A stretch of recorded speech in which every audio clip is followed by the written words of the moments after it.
আবারও কপাল খুলতে যাচ্ছে নাহিদ রিশাদদের, কেননা আইপিএল এর পর এবার স্থগিত হয়ে যাওয়া পিএসএলও পুনরায় চালু হতে যাচ্ছে খুব শীঘ্রই। এ নিয়ে দফায় দফায় বৈঠক চালাচ্ছে পিসিবি, এমনকি চূড়ান্ত হয়েছে প্রাথমিক পরিকল্পনাও। ফলে খুব শীঘ্রই আবারও পাকিস্তানের পথে উড়াল দিতে পারেন দুই টাইগার বোলার। তাই নাহিদ রিশাদদের পিএসএল মাঠে গড়ানো নিয়ে বিস্তারিত থাকছে রিপোর্টে। আইপিএল এর পর এবার পিএসএল নিয়েও মিলল দারুণ এক সুখবর, যার ফলে এবার আবারও কপাল খুলতে যাচ্ছে নাহিদ রিশাদদের। এর আগে লেগ স্পিনার রিশাদ হোসেনের ঘূর্ণিতে রীতিমতো হইচই পড়ে গিয়েছিল পিএসএল এর মঞ্চে।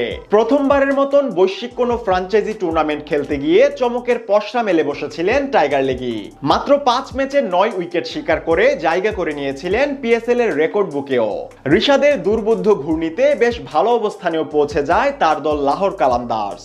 এদিকে রিশাদের মতো প্রথমবারের মতন পিএসএল খেলতে গিয়েছিলেন সময়ের অন্যতম গতি তারকা টাইগার পেসার নাহিদ রানাও। যদিও পেশোয়ারের হয়ে কোনো ম্যাচ খেলা হয়নি তার। এর আগেই আসরটিতে বেঁধে যায় কঠিন এক বিপত্তি। প্রতিবেশী দুই দেশের চলমান পরিস্থিতির প্রভাব ছড়িয়ে যায় পিএসএল এর মাঠেও, যেখানে রাওয়ালপিন্ডির পরিস্থিতি অবনতি হওয়ার পর টুর্নামেন্টটি করাচিতে স্থানান্তরের পরিকল্পনা নেয় পিসিবি। কিন্তু শুক্রবারে ঘোষণা আসে পিএসএল এর বাকি অংশ অনুষ্ঠিত হবে আরব আমিরাতে। এদিকে সেদিনই স্থগিত হয়ে যায় আইপিএল, ফলে অনির্দিষ্টকালের জন্য স্থগিত ঘোষণা করা হয় পিএসএলও। তবে এই মুহূর্তে দুই দেশের পরিস্থিতি অনেকটাই স্বাভাবিক, ফলে গেল দিনই পুনরায় আইপিএল শুরুর ঘোষণা দেয় ভারতীয় ক্রিকেট বোর্ড। এমনকি জানিয়ে দেওয়া হয় চূড়ান্ত দিনক্ষণও। এদিকে পিএসএল এর বাকি অংশ নিয়েও খুব বেশি দেরি করার পক্ষে নন পিসিবি কর্তারা। তাই খুব শীঘ্রই পিএসএল এর মাঠে গড়ানো নিয়ে দ্রুত গতিতে কাজ চালিয়ে যাচ্ছে পিসিবি। এমনকি ইতিমধ্যেই পিএসএল এর বিভিন্ন পর্যায়ের নীতি নির্ধারকদের নিয়ে দফায় দফায় বৈঠকও চালিয়ে যাচ্ছে পিসিবি। তবে এরই মধ্যে অবশ্য নিজেদের কর্ম পরিকল্পনা সাজাতে শুরু করেছে দেশটির ক্রিকেট বোর্ড। এর আগে দেশের বাইরে পিএসএল সরিয়ে নেওয়ার কথা থাকলেও শেষ পর্যন্ত পাকিস্তানের মাটিতেই এই টুর্নামেন্ট শেষ করার ব্যাপারে বদ্ধপরিকর পিসিবি। কেননা বাকি থাকা 10 ম্যাচের জন্য নতুন ভেন্যু খুঁজতে রাজি নয় আয়োজক দেশটি। ফলে আগামী 14 মে পিএসএল এর 6 দলকে দেশটির রাজধানী শহরে পূর্ণ স্কোয়াড নিয়ে জড়ো হওয়ার নির্দেশনা দেয়া হবে পিসিবির তরফ থেকে।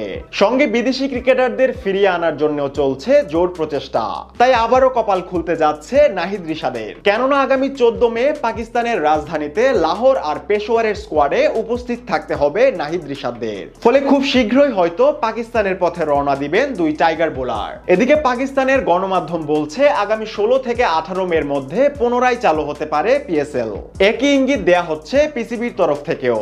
যদিও এই দফায় বিদেশি ক্রিকেটারদের পাওয়া যাবে কিনা তা নিয়ে আছে নানা প্রশ্ন। কারণ বিদেশি ক্রিকেটারদের দুবাইয়ে সরিয়ে নেওয়ার পর অনেকেই ফিরে গেছেন নিজ দেশে।